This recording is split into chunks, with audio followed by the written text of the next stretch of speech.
Steven Spielberg back on TCM. Welcome. Thanks for being here. Great to be here. Thanks for all you've done for the channel over the last, specifically, let's call it 3 years, but really the last 33 years. Thank you. So Friday, Disclosure Day, hits theaters. I was trying to decide if this was your 9th science fiction movie or your 7th or like your 11th. Hard to say. Do you think of things like that at all? I'm not counting. All right. But my first science fiction movie I made when I was 17 years old, it was called Firelight, and it was about UFOs. All right, well then. So I've been in this genre for a while. This is like the Western is to John Ford what science fiction has become to me. Right. So you've programmed 3 science fiction films that you made for us tonight. People may be familiar with them. We're starting with Close Encounters of the Third Kind, then we'll have AI, artificial intelligence, and then Minority Report. We'll start at the beginning, Close Encounters. Why did you make this as your follow-up to Jaws? Well, it was never going to be a follow-up to Jaws. I was hoping it was going to be my next picture after my first film, Sugarland Express. So I had been writing on this story for a long time, and this is what I was hoping to get the studios to let me do had Sugarland been enough of a success to get myself my second feature. Yeah. So I know how much the science fiction movies that you saw in the 1950s influenced you, but you had some very particular things about Close Encounters that you wanted to make sure were different from those movies. Yes. Well, the one thing was all the science fiction films that I grew up with had to do with an alien race landing on Earth and blowing us up. I never believed that if an off-world civilization is going to bother to come hundreds of millions of light years into our own solar system, that they're going to come with hostile intentions. Right. We got a big star leading the cast. He won the Best Actor Oscar that year for a different film, Goodbye Girl. How'd you land on Richard Dreyfuss as the key member of this ensemble cast? Well, because Jaws took so long to shoot, and Richard and I had so much great time together. We even stayed in the same house together when we were making the movie. I was telling Richard about Close Encounters, and Richard was getting so excited. And I just kept dumping information on Ricky, and he was becoming completely enamored with the idea of this maybe someday actually happening. And one day I turned to Rick and I said, is this something you would like to act in? And he looked at me like I was crazy. Yeah, I'll do this. Yeah.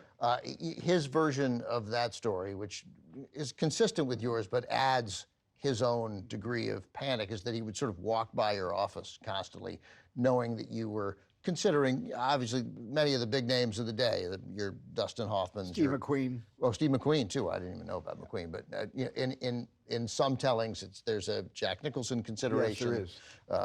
Hoffman, perhaps, and Pacino. The names you would expect, Gene Hackman. Right. And that Dreyfuss would walk by your office and sort of, be like, Dustin Hoffman has no sense of humor.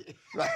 He said that. That's absolutely true. Right. Just That's absolutely true. Yeah. The studio at first wouldn't let me, Columbia wouldn't let me do it unless I had a movie star, a legitimate movie star with a lot of movie stardom in their wake. And so I had to fight, to get Ricky the same way Francis had to fight to get Brando, even though Ricky was in this huge hit called Jaws. Yeah. We're also going to see a French filmmaker, Francois Truffaut, in it. Was that a challenge to get him to do that? That's who you wanted? I wrote it for him. The character's based on a ufologist named Jacques Vallée, but I wrote really for Francois, who I had never met. But when I saw him in Wild Child, I thought, oh my God, that's Monsieur Lacombe.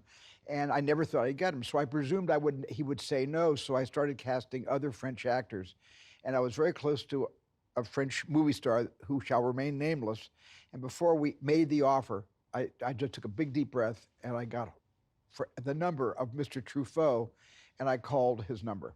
We first had a phone conversation with an interpreter and he said he was not considering being an actor in anyone else's movies, but he would be curious about the project that I was thinking about him for. And then a couple of days later, I got a telegram that said, where do I report for costume fittings? Oh, wow. That's how he said yes. Douglas Trumbull helped you with the special effects here. Yes, he did. He had obviously worked with Kubrick. Was it significant to you in any way that you were hiring the guy who'd done 2001? Yes, I went to Doug because he had done 2001. He was the lead special effect coordinator. And when I met him, I was completely impressed and reassured just in meeting Doug that he had a creative hand. It wasn't just Stanley shouting out all the commands, that Doug had a collaborative hand in the making of that movie. Right. All right, Stephen, let's show Close Encounters, and then we'll discuss it after the film. Okay. Here's Steven's film from 1977. Richard Dreyfuss, Francois Truffaut, Terry Garr in Close Encounters of the Third. Melinda Dillon. Melinda Dillon, that's right. Cary Guffey. Bob Balaban. Lance Hendrickson. That good enough? Can we go? There's a bunch of others, but we can go. Close Encounters of the Third Kind.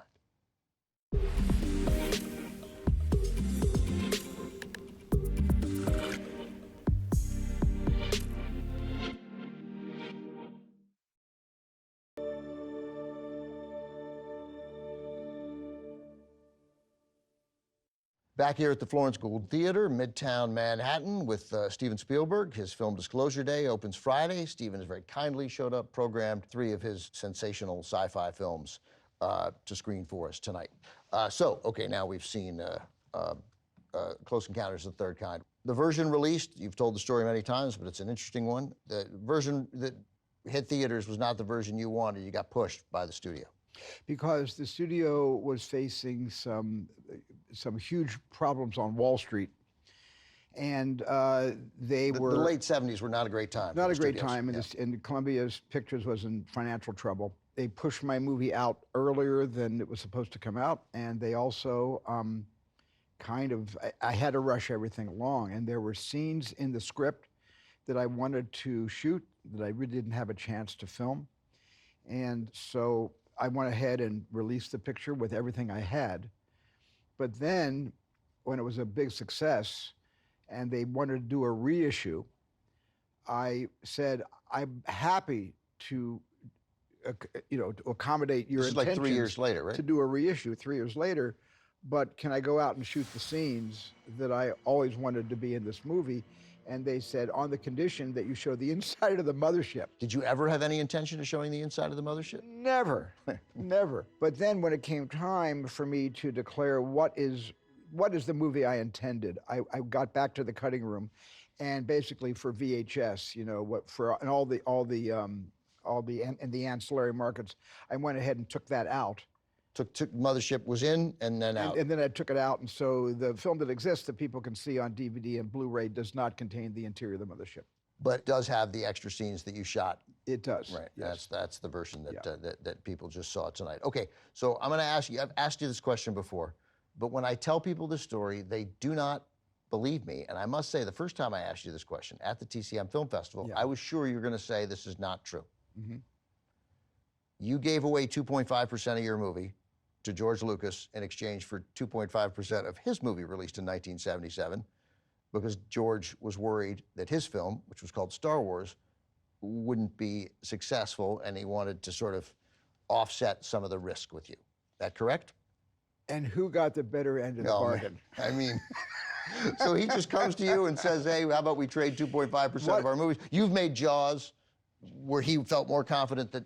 Well, George, who's been my best friend for decades, George had just come back from shooting Star Wars, and he came right from England to Mobile, Alabama, where at first he stopped in New York, then he came down to Mobile, where I was in production on the big set under Devil's Tower. That was actually a huge old dirigible hangar. They used to build blimps in the 1940s. And George came down and saw the set, which was pretty spectacular to the naked eye. It was pretty awesome. Joe Alves was my production designer, did an amazing job on that. And he did Jaws too. Joe Alves did. And George saw it, he looked around, he said, oh my God, you've made this huge, look at this. This can be a big hit, bigger than Star Wars. And then we were talking, he said, why don't we try to cover our bets and hedge. I'll give you a few points and you'll give me a few points of Close Encounters. We'll swap points. And then when the movies came out, they both did very well, but one of those two movies did a little better than very well. When I saw Star Wars, I went to George just telling him what a paradigm shift in science fiction George had accomplished. And then I said to him, will there be anybody left to see Close Encounters after the Star Wars craze? Turned out there was, but it must have felt like, It was enough to save Columbia. Yeah, it was enough, right? The Close Encounters was enough to save Columbia, and certainly Fox made a nice deal there. Alan Ladd Jr. with a good call on. And a good call from a good man, a good person. Oh, great. Everybody loved Laddie. Great guy. All right, Stephen, thanks very much. That's Thank you. One down, 2 to go. Okay. Stay with us. Another sci-fi film from Steven Spielberg is up next, so stay tuned for AI, Artificial Intelligence. Next on TCM, AI artificial intelligence, then Minority Report, and later Poltergeist. Go into the light with Steven Spielberg tonight.